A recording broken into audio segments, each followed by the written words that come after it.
I spent my entire career writing the same warning in different disguises, and if you read enough of my work, you start to notice that three particular kinds of people keep appearing over and over, wearing different names in different novels.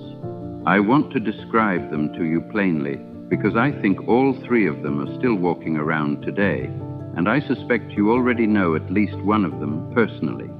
You might even recognize yourself in one. Each of them believed at some point that his particular way of living was actually a kind of solution, a clever answer to the same underlying question every person eventually has to face, which is how to survive the gap between who you are and who the world demands you become. Each of them was wrong, though each was wrong in a different way, and I think the specific shape of each man's wrongness has something important to teach you about your own. The first type is the man who thinks so much that he never actually does anything at all. I built him most completely in a bitter, isolated narrator who spends his days underground, in every sense of that word, endlessly analyzing his own motives until analysis itself becomes a kind of prison. He believes his hyper-awareness makes him superior to the simple, unreflective people around him, the ones who act without agonizing first. And in a sense, he is right. His mind really is sharper than theirs. But that sharpness comes at a devastating cost. Every time he considers doing something real, reaching for connection, taking a risk, committing to a single version of himself instead of an infinite range of possible selves, his own intelligence talks him out of it, finds the flaw in the plan, imagines the humiliation that might follow, and he retreats back into his corner, telling himself that his inaction is actually a kind of wisdom the fools around him simply lack. He calls this consciousness a disease, and he is not wrong. It is a disease not because thinking is bad, but because thinking without ever landing on action becomes its own trap, a beautifully reasoned cage that a man builds around himself, one clever justification at a time. If you have ever caught yourself analyzing a decision so many times that the analysis became the only thing you actually did, you have met this type. He is not stupid. He is often the smartest person in the room. That is precisely the problem. There is a particular scene where this narrator describes wanting, more than anything, simple human contact. And yet when an old school friend invites him to a dinner he was not truly welcome at, he spends the entire evening insulting everyone present, sabotaging the very connection he claims to want, because some part of him would rather be rejected on his own terms than risk being rejected on someone else's. This is the deepest cruelty of the first type. He does not merely fail to act.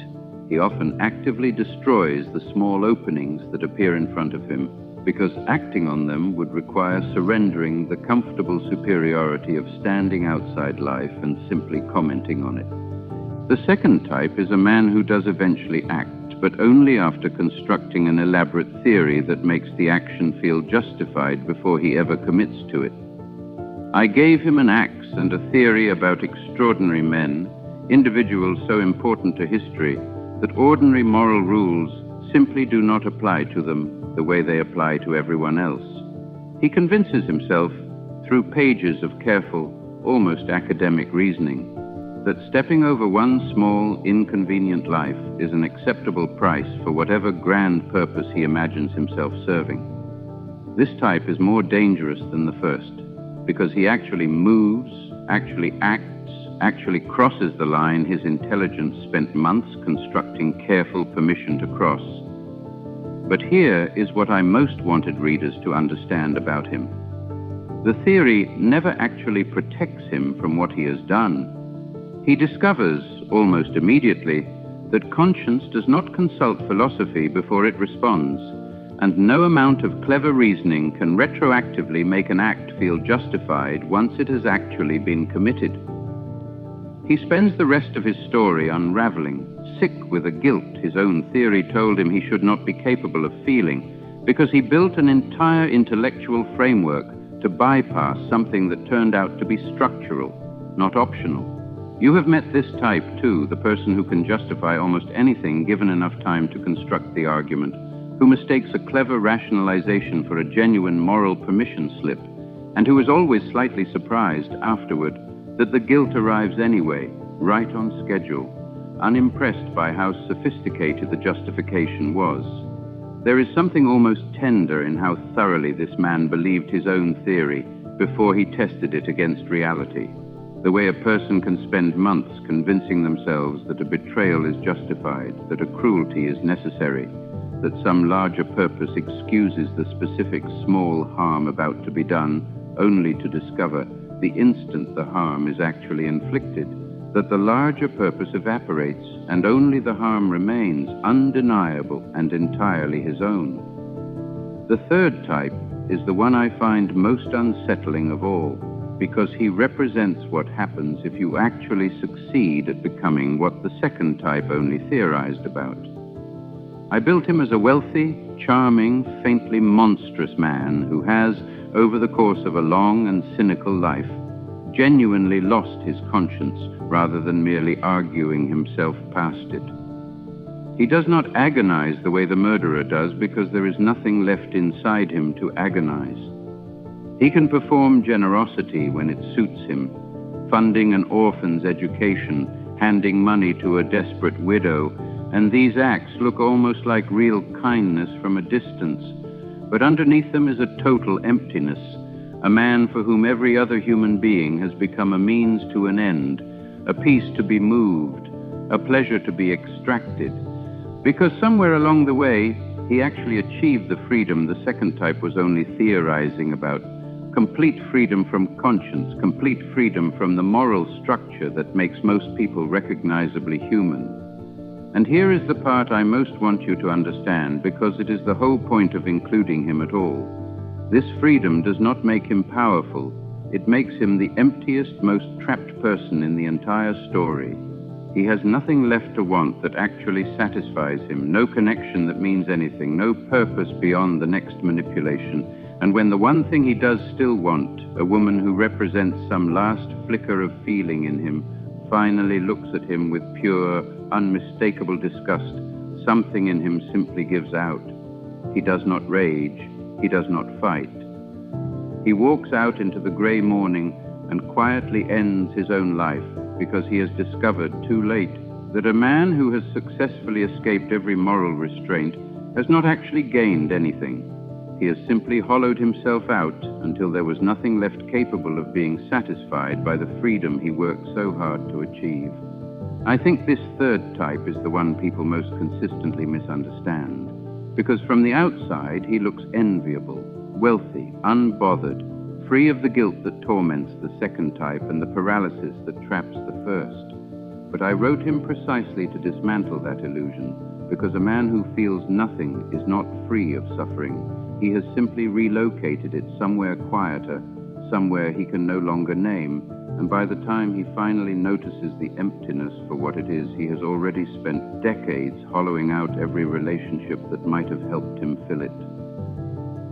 I want you to notice something about the order I have described these three types in, because I built it that way on purpose. It moves from paralysis to rationalized action to complete moral emptiness, and each stage looks from the outside like progress towards some kind of strength or liberation. The overthinker envies the man of action. The man of action believes his theory has freed him from ordinary moral weakness. And the man who has actually achieved that freedom discovers it was never freedom at all, only a slower, quieter form of the same prison the overthinker built for himself in his corner. None of these three men are happy. None of them are free in any way worth having. I did not write them as three different warnings. I wrote them as three stages of the exact same warning, showing what happens to a person who tries to escape the difficulty of genuine, connected, morally engaged living, whether that escape takes the form of endless analysis, clever self-justification, or total detachment. The way out was never any of these three roads. It was the much harder, much less glamorous work of actually staying present, actually acting without waiting for a perfect theory to justify it, and actually keeping your conscience intact even when it costs you something.